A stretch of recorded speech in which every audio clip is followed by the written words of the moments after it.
Start.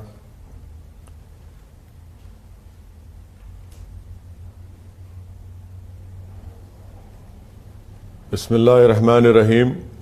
अस्सलामु अलैकुम वरहमतुल्लाहि वबरकातुहू। मैं सबसे पहले लोनी की विधानसभा के तमाम जिम्मेदारों का, बुज़ुर्गों का, इज़्ज़तदार माँ और बहनों का, गयूर नौजवानों का, वहाँ की जनता और अवाम का शुक्रिया अदा करता हूँ कि उन्होंने आज मजलिस की इस इलेक्शन वर्चुअल रैली में आप लोगों ने शिरकत की। आपने अपना कीमती वक्त निकाल कर हमारी बात सुन रहे हैं। मैं आपका बेहद शुक्रिया अदा करता हूँ।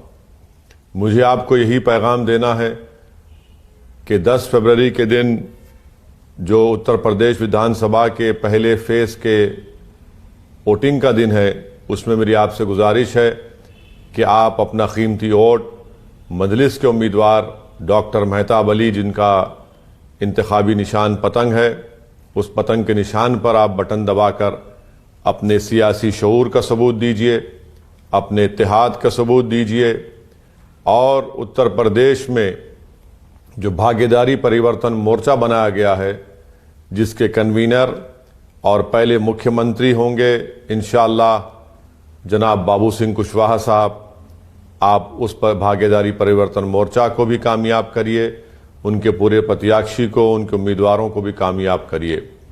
मेरे अजीज़ दोस्तों और बुजुर्गों, आज ही के दिन महात्मा गांधी का कत्ल किया गया था। आज ही के दिन महात्मा गांधी के सीने में गोलियां दाग दी गई थी और मारने वालों ने, जिनमें गोडसे, आप्टे और उनके साथी शामिल थे, इन तमाम ने मिलकर एक मंसूबा बनाया, साजिश बनाई, जो बाद में जस्टिस कपूर कमीशन की इंक्वायरी रिपोर्ट में साबित हुआ कि सावरकर भी महात्मा गांधी के कत्ल के साजिश में मुलविस थे। ये जस्टिस कपूर सुप्रीम कोर्ट के साबिका चीफ जस्टिस थे और उनकी इंक्वायरी कमीशन में ये बात साबित हुई। बहरहाल मारने वालों ने महात्मा गांधी के सीने में गोलियां इसलिए मारी थीं क्योंकि उन्होंने कोर्ट के सामने खड़े होकर यह कहा था कि महात्मा गांधी मुसलमानों की बात करता है, महात्मा गांधी मुसलमानों की तरफदारी करता है। और महात्मा गांधी के कत्ल से पहले महात्मा गांधी दिल्ली की हज़रत खुतबुद्दीन बख्तियार काकी रहमतुल्लाह अलैह की दरगाह को गए थे, क्योंकि दंगाइयों ने उस दरगाह को नुकसान पहुंचाया था। मेरे अजीज़ दोस्तों और बुजुर्गों, महात्मा गांधी के कातिलों को तो फांसी दे दी गई, मगर महात्मा गांधी के कातिलों की जहनियत रखने वाले लोग आज भी हमारे भारत, हमारे वतन अजीज में जिंदा हैं। आज हम देखकर बड़ा अफसोस होता है कि जिन जालिमों ने, बल्कि आज़ाद हिंदुस्तान का अगर सबसे बड़ा कोई आतंकवादी है, दहशतगर्द है, तो वो नाथूराम गोडसे, आप्टे और वो तमाम गोडसे के भाई हैं जिनको कोर्ट ने सजाएं दी और जो एक मंसूबा बनाए थे। ये तमाम के तमाम आज़ाद हिंदुस्तान के पहले टेररिस्ट हैं, आतंकवादी हैं, दहशतगर्द हैं। आज अगर वतन अजीज में गांधी की समाधि पर जाकर तो फूल तो चढ़ा देते हैं, मगर याद रखो, दिल में, जबान पर गांधी है तो दिल में गोडसे से मोहब्बत है। गांधी से मोहब्बत है तो याद रखो, गोडसे और इन कातिलों को, इन दहशतगर्दों की दिल में आपकी मोहब्बत नहीं होनी चाहिए। मेरे अजीज दोस्तों और बुजुर्गों, गांधी को मारने वाले फांसी के फंदे पर तो उनको लटका दिया गया, मगर उनकी उस ऐसी सोच, वो गंदी सोच आज हमारे वतन अजीज में पैदा हो चुकी है। हम देखते हैं कि खुलेआम गांधी के कातिलों को फूल माला चढ़ाई जाती हैं, उनके नाम के साथ नारे लगाए जाते हैं, बल्कि हद तो यह हो गई कि बीजेपी की एक मौजूदा रुकने पार्लियामान सांसद ने भी गोडसे की तारीफ की। मेरे अजीज दोस्तों और बुजुर्गों, आज हम देखते हैं क्या ये हमारा वतन, जिसको हमारे बुजुर्गों ने अपने खून पसीनों से आज़ाद किया, सन 57 की जंग आज़ादी का, जिहाद का फतवा हमारे जय्यद उलमा इकराम ने दिया था और जिहाद के फतवे की स्याही सूखने से पहले उन्होंने अपनी जान के नजरानों को पेश किया। आज हम देखते हैं कि धर्म संसद होते हैं, चाहे वो हरिद्वार का हो, रायपुर का हो या फिर हालिया दिनों में प्रयागराज में हो, किस तरह की जबान वहां पर इस्तेमाल की जाती है, किस तरह वहां पर लोग बैठकर इंसानियत को नुकसान पहुंचाने की बातें करते हैं, किस तरह वो भारत के संविधान की जो बाबा साहेब अम्बेडकर ने बनाया उसकी धज्जियां उड़ाना चाहते हैं, किस तरह वो हमारे मुजाहिदीन आज़ादी की कुर्बानियों को रायगा जाने देना चाहते हैं, उस पर पानी फेर देना चाहते हैं, उनकी कुर्बानियों को भुलाना चाहते हैं। मेरे अजीज दोस्तों और बुजुर्गों, मैं उन तमाम अवाम से अपील कर रहा हूं जो इस सरजमीन से मोहब्बत करते हैं, जो भारत को अपना वतन अजीज मानते हैं। मैं आपसे अपील कर रहा हूं कि यकीनन सियासी इख्तिलाफात हमारे हो सकते हैं और रहना भी चाहिए। हो सकता है कि आप किसी और पार्टी की मोहब्बत में उनको वोट दें, मगर याद रखो मेरे अजीज दोस्तों और बुजुर्गों, जो बातें आज की जा रही हैं अक़लियतों के बारे में, जो बातें आज की जा रही हैं भारत के इस खूबसूरत मुल्क को जिसका कोई मजहब नहीं है, भारत पूरे विश्व में, पूरी दुनिया में एक ही वतन है जो तमाम मज़ाहिब को मानता भी है और उनको भी मानता है जो किसी मजहब को नहीं मानते। अगर इस मुल्क को एक विचारधारा में, एक आइडियोलॉजी में जो भारत के संविधान के खिलाफ है, जो गांधी की कुर्बानियों के खिलाफ है, जो नेहरू, पंडित, बोस, मौलाना आज़ाद, जौहर बरादरान, अल्लामा फजल हक खैराबादी, मौलाना हुसैन अहमद मदनी और जो रेशमी रुमाल की तहरीक जिन बुजुर्गों ने शुरू की थी, उन तमाम के खिलाफ है जो आज लोग नफरत पैदा कर रहे हैं। ये हम मुजाहिदीन आज़ादी की उन तमाम कुर्बानियों को ख़त्म करना चाहते हैं। मैं आपसे अपील कर रहा हूँ, भारत हम तमाम से बड़ा है, ये मुल्क हम तमाम की ख्वाहिशों से बड़ा है। अगर हम इस वतन को नहीं बचाएंगे तो फिर हम क्या जवाब देंगे आने वाली नस्लों को कि जब हमारे बुजुर्गों ने जलियांवाला बाग में अपने सीनों पर गोलियां खाई, काला पानी की सजाएं काटी, मगर उस वक्त भी उन मुजाहिदीन ने अंग्रेजों से माफी के खत नहीं लिखे, जिन्होंने बुज़दिली के मज़ाहिरे किए, जिन्होंने अपने ज़मीर का सौदा किया, जिनको वतन से मोहब्बत नहीं थी, उन्होंने अंग्रेजों से माफी नामे के खत लिखे। मैं आपसे सिर्फ यही अपील कर रहा हूं कि आज के दिन हमको गांधी की उस कुर्बानी को याद रखना है, बल्कि गांधी के साथ अल्लामा फजल हक खैराबादी, मौलाना हुसैन अहमद मदनी और उन रेशमी रुमाल के तमाम बुजुर्गों को, सुभाष चंद्र बोस को, उन तमाम मुजाहिदीन को याद करना है कि उनकी कुर्बानियों से हमको आज़ादी मिली, इस वतन को हमको बचाना है। अब दूसरी अहम बात जो मैं आपसे करना चाह रहा था कि प्रयागराज के धर्म संसद में यह कहा गया कि दारुल उलूम देवबंद को बंद कर दिया जाए। प्रयागराज के धर्म संसद में बात कही गई कि बरेली मसलक के मदरसों को बंद कर दिया जाए। किस बुनियाद पर इस तरह की बातें की जाती हैं? क्या इनकी जबानों को कोई रोक टोक नहीं है? क्या संविधान के मुताबिक इन पर एक्शन नहीं लिया जाएगा कि नफरत के मुजाहरे किए जा रहे हैं, एक मजहब और एक विचारधारा के लोग इस तरह का काम कर रहे हैं? कहां गई उन लोगों की मोहब्बत? क्यों हमारे देश के प्रधानमंत्री खामोश बैठे हैं? क्यों उत्तर प्रदेश का मुख्यमंत्री खामोश बैठा है? क्यों समाजवादी पार्टी के, बसपा के लोग आज अपनी जबानों को क्यों नहीं खोलते? मगर मैं आपसे अपील कर रहा हूं कि जो लोग आज इस तरह की वाहियात और गंदी गुफ्तगू कर रहे हैं, वो तो एक पैगाम दे रहे हैं ना कि देवबंदी हो या बरेलवी हो, इनकी नजर में ये एक हैं।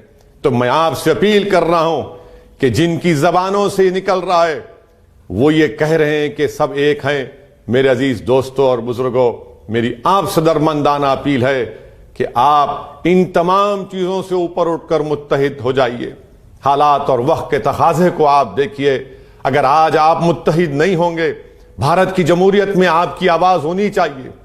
हमने 60 साल जिस पर भरोसा किया, जिनको नेता बनाया, जिनको वजीर आजम बनाया, जिनको मुख्यमंत्री बनाया, जिनको इख्तिदार दिया, क्या मिला हमको? बताइए आप जो आज मुझ पर उंगलियां उठाते, उंगलियां उठाइए मुझ पर, आप मुझ पर तनकीद करिए, मगर मेरे इन सवाल का जवाब दो कि आखिर इतने पसमानदा क्यों हो गए? आखिर क्या वजह है कि कोई खड़े होकर हम कत्ले आम की बात करता है, और जो लोग आज उत्तर प्रदेश में चाहे समाजवादी का अखिलेश हो या बसपा की बहन मायावती हो या जयंत चौधरी आरएलडी की, उनकी जबानें क्यों नहीं खुलती इन लोगों के खिलाफ? आखिर ये कौन सी मसलहत है?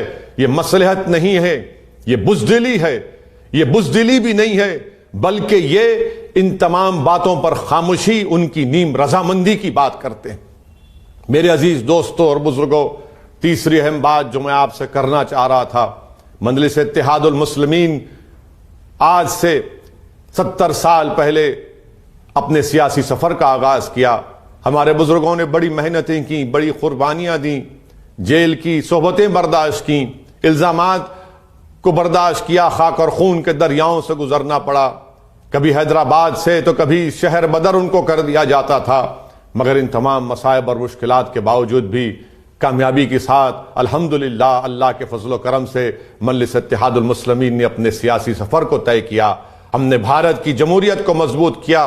संविधान ने जो हमको हुकूक दिए, उन हुकूक को हासिल करने के लिए मजलिस सियासत में हिस्सा लेती है, और हमारा मानना यह है कि हमको सियासत में हिस्सा लेना पड़ेगा। जब हम सियासत में हिस्सा लेंगे तो वोट भी हासिल करना पड़ेगा। वोट से हम अपनी ताकत के मुजाहरे करेंगे और सामने वाले को बताना पड़ेगा कि हाँ, ये मेरी ताकत है, जो जमहूरियत हमको इस बात की इजाजत देती है। हमको अपने उम्मीदवारों को कामयाब करना है। उत्तर प्रदेश की सियासत आज आप देखिए, क्या कह रहे हैं योगी आदित्यनाथ। जब हिंदुस्तान टाइम्स के एक सीनियर सहाफी ने उनसे पूछा कि आपका ताल्लुक फुला क्षत्रिय बरादरी से है, तो उत्तर प्रदेश के मुख्यमंत्री ने कहा कि हां, मुझे उस पर फख्र है। दिल्ली का चीफ मिनिस्टर कहता है, अपने आप को बनिया कहता है। असदुद्दीन ओवैसी तो यह कह रहा है कि मैं मजलूमों से इंसाफ चाहता हूं, मैं उनसे इंसाफ चाहता हूं जिनको दबाया गया, कुचला गया, जिनको मारा गया, जिनके नौजवानों का मुकद्दर जेलों में डालकर उनकी जवानी को बर्बाद कर दिया गया। मैं हिस्सेदारी की बात कर रहा हूं, मैं भागीदारी की बात कर रहा हूं, मैं इंसाफ की बात कर रहा हूं, मैं जस्टिस की बात कर रहा हूं, डिग्निटी की बात कर रहा हूं। बताओ ये कौन सा आसमान टूट पड़ा कि आज आप हम पर, जब हम ये जायज मुतालिबात पेश करते हैं तो योगी आदित्यनाथ ये कहता है कि हां, क्षत्रिय होना कोई बुरी बात नहीं है। दिल्ली का मुख्यमंत्री कहता है कि बनिया हूं, बनिया होना कोई बुरी बात नहीं है। तो फिर बताओ, जमहूरियत में अल्पसंख्यक समाज को इंसाफ क्यों नहीं मिलेगा? अगर वो सच है तो मैं भी सच हूं। मैं किसी मजहब की बरतरी की बात नहीं कर रहा हूं, मैं हक की बात कर रहा हूं, मैं बराबरी की बात कर रहा हूं। अगर उनको सम्मान मिल सकता है तो मुझे भी सम्मान मिलना चाहिए। कब तक मेरे मुकद्दर में दरी बिछाना शामिल होगा? कब तक मेरे मुकद्दर में अगयारों की चौखट पर जाकर टिकट की भीख मांगना पड़ेगा? मेरे अजीज दोस्तों और बुजुर्गों, मजलिस के बुजुर्गों ने कुर्बानियां दी, तो आज असदुद्दीन ओवैसी आपके दरमियान में खड़ा है। मेरे वालिद मरूम जिंदा नहीं है, मेरे मरूम कायदीन जिंदा नहीं है, मगर उनकी कुर्बानियों की बिना पर आज मजलिस एक मुकाम रखती है। हमारे बुजुर्ग जिंदा नहीं है। मैं उत्तर प्रदेश में आपके दरमियान में आता हूं, कभी कभी सोचता हूं कि काश वो तमाम बुजुर्ग जिंदा रहते जो कस्मपुरसी और गरीबी के आलम में मजलिस के झंडे को लेकर उस वक्त के आंध्र प्रदेश के कोने कोने में जाते। आज हमारे बुजुर्ग जिंदा नहीं है इस बात को देखने के लिए कि बिहार में मजलिस के 5-5 एमएलए जीत कर आए और साजिशें की जा रही हैं। पेट में दर्द होता है। महाराष्ट्र में औरंगाबाद में 22 साल के शिवसेना के एमपी को मजलिस ने हराया, औरंगाबाद की आवाम ने हराया। महाराष्ट्र में मजलिस के 2 एमएलए हैं। मेरे अजीज दोस्तों और बुजुर्गों, आपकी आवाज को मजबूत करना है, आपकी आवाज को मजबूत करना है। बताइए, उत्तर प्रदेश की जनता मैं आपसे कह रहा हूं, लोनी की आवाम मैं आपसे कह रहा हूं, जो गांधी से मोहब्बत करते हैं, जो भारत के संविधान से मोहब्बत करते हैं, बताओ ये कौन सी बात कल अखिलेश यादव के एक अलाइंस पार्टनर ने कर दी? कहा कि समाजवादी पार्टी ने अपने ही पार्टी के 45% मुस्लिम नेताओं का टिकट काट दिया है। बताओ फिर, जब मेरी बात क्या बात सच साबित नहीं हुई, मेरी बात कि आपको मजबूर कर दिया जा रहा है, आपको गुलाम बनाया जा रहा है, आपको मोहताज बनाया जा रहा है, इन लोगों के आपको भीख मांगने पर मजबूर कर दिया जा रहा है। अरे प्रयागराज में, धर्म संसद हरिद्वार, रायपुर का हुआ तो अखिलेश, जयंत, बहन मायावती कोई मुंह नहीं खोलते, कोई मुंह नहीं खोलता। आज उन्हीं के साथ वाला कह रहा है कि 45% सपा के मुस्लिम नेताओं का टिकट काट दिया गया। अरे ये मजबूरी, ये मोहताजी छोड़िए, आप नेता बनिए, आप नेता बनिए, कायद बनिए। मैं आपके पीछे खड़े रहने को तैयार हूं, मैं आपको अपने कंधे पर बिठाने के लिए तैयार हूं। अगर आप समझते कि असदुद्दीन ओवैसी की मौत अगर आपको फायदा पहुंचा से, मैं तैयार हूं उसके लिए, मगर अपना हिस्सा तो हासिल करो। कब तक तुम दरी बिछाओगे? कब तक तुम अगयारों की महफिलों में बैठकर उनके सामने जी हुजूरी और गुलामी करोगे? अरे बराबरी की लड़ाई है, वो बराबर हैं, हम भी बराबर हैं, मगर आपको अपनी ताकत का अंदाजा नहीं है, आपको अपनी ताकत का अंदाजा नहीं है। मैं आपको एक अपील कर रहा हूं कि मजलिस को एक बार मौका दीजिए। उत्तर प्रदेश में ये हुकूक की लड़ाई है, ये संविधान के बचाने की लड़ाई है, ये गुलामी की जंजीरों को तोड़ने की लड़ाई है, ये बेबसी से आजाद होकर उम्मीद पैदा करने की लड़ाई है। मेरी आपसे अपील है कि आइए मजलिस के इत्तेहादुल मुस्लिमीन का साथ दीजिए। जो मुखालिफीन कहते हैं कि मजलिस किसी मजहब के खिलाफ है, बताओ मेरा एक बयान बताओ, मैं अगर मैं किसी मजहब के खिलाफ के बात कही है तो मैं किसी मजहब के खिलाफ ना था, ना मेरी पार्टी है, ना कभी रहेगी इंशाअल्लाह ताला। मैं तो चाहता हूं कि भारत का संविधान मजबूत हो, देश मजबूत हो, इतना मजबूत हो कि चीन की आंखों में आंखें डालकर उनको डेप्सांग, डेमचाक और हॉट स्प्रिंग से उखाड़ कर फेंक दिया जाए, जो आज हमारी फौज को पेट्रोलिंग करने नहीं देती। मैं तो हर शोबे हयात में भारत की तरक्की को देखने का ख्वाब देखता हूं। मेरे अजीज दोस्तों और बुजुर्गों, लोनी की आवाम का मैं शुक्रिया अदा करता हूं कि आज मुझे आकर इलेक्शन कमीशन की इजाजत पर पदयात्रा करने का मौका मिला। मैं बहुत से जगह पर नहीं जा सका, आपसे माफी चाहता हूं, मगर जब मैं अलवी नगर को गया, क्या काम हुआ वहां पर? आओ वजीर आला योगी आदित्यनाथ, आओ नरेंद्र मोदी मेरे साथ चलकर लोनी के उस अलवी नगर को देखो जहां पर इंसान बसते हैं। वो इंसानों की बसने की जगह है, जहां पर नाली नहीं है, जहां पर रोड नहीं है, जहां पर कचरों के अंबार लगे हैं, जहां पर कुरैश बरादरी के लोगों को अपनी गोश्त की दुकान चलाने की इजाजत नहीं है, उनका लाइसेंस रिन्यू नहीं किया जाता, जहां पर सैफरी बादरी के लोगों को अपने बड़े का काम करने नहीं दिया जाता। जुल्म की इंतहा हो गई कि भारत के कैपिटल से आधे घंटे के फासले पर क्या बोलते हैं कि हिंदौन का एयरपोर्ट है। कौन सा है हिंदौन के एयरपोर्ट में लिखा है कि गोश्त की दुकान नहीं खोली जा सकती कुरैश बरादरी की? किसने कहा कि तुमको वहां पर रोड नहीं डालो? किसने कहा कि तुमको वहां पर नाली नहीं बनाओ? किसने कहा कि तुमको वहां पर स्कूल बनाओ, कॉलेज बनाओ? पोल्यूशन आता है, गंदगी भरी हुई है, लोग छत पे नहीं सो सकते, गंदगी पैदा हो जाती पोल्यूशन से। मैं लोनी की आवाम से अपील कर रहा हूं कि आप 10 फरवरी के दिन अपना एक एक वोट मुत्तहदा तौर पर पतंग के निशान पर लगाइए। मैं उन तमाम कमजोर और मजलूम लोगों से अपील कर रहा हूं कि भागीदारी परिवर्तन मोर्चा का साथ दीजिए। इसमें तमाम कमजोर लोग आए हैं जिनको दबाया गया, कुचला गया। पहचानिए समाजवादी के इनके ही करीबी नेता के बयान को देखिए। हां, जो लोग अगर अपनी आंखों पर पर्दा डाल चुके हैं, अगर जो लोग अपने दिलो दिमाग पर जोर डालना नहीं चाहते, तो भुगतो तुम गुलामी करते रहोगे, तुम भीख मांगते रहोगे, मगर असदुद्दीन ओवैसी इंशाअल्लाह ताला भीख नहीं बल्कि हम टिकट बांटते हैं और बांटेंगे। कल आज भी अल्लाह ने हमको मौका दिया है और कल भी अल्लाह हमको मौका देता रहेगा। मैं आपको बताना चाहूंगा आखिर में कि अल्लाह ने जब तक मुझे जिंदा रखेगा, मैं और मेरे साथी उत्तर प्रदेश में भारत के कोने कोने में जाकर मजलिस को मजबूत करेंगे, लड़ते रहेंगे मजलूमों के लिए, कमजोरों के लिए, उनका हक दिलाने के लिए। आइए 10 फरवरी के दिन मैं लोनी के अवाम से अपील करता हूं कि आप अपना एक एक वोट डॉक्टर मेहताब के हक में इस्तेमाल करिए और इंशाअल्लाह ताला मैं आपसे वादा करता हूं कि इंतखाबात और होने के बाद मैं फिर आपसे दरमियान में आऊंगा और अगर इलेक्शन कमीशन हमको इजाजत देता है 500 लोगों की मीटिंग करने का, तो फिर आऊंगा, आपसे मुलाकात करूंगा। आप तमाम से अपील है कि वोट डालिए, पतंग के निशान पर बटन दबाइए। अस्सलाम वालेकुम व रहमतुल्लाहि व बरकातहू।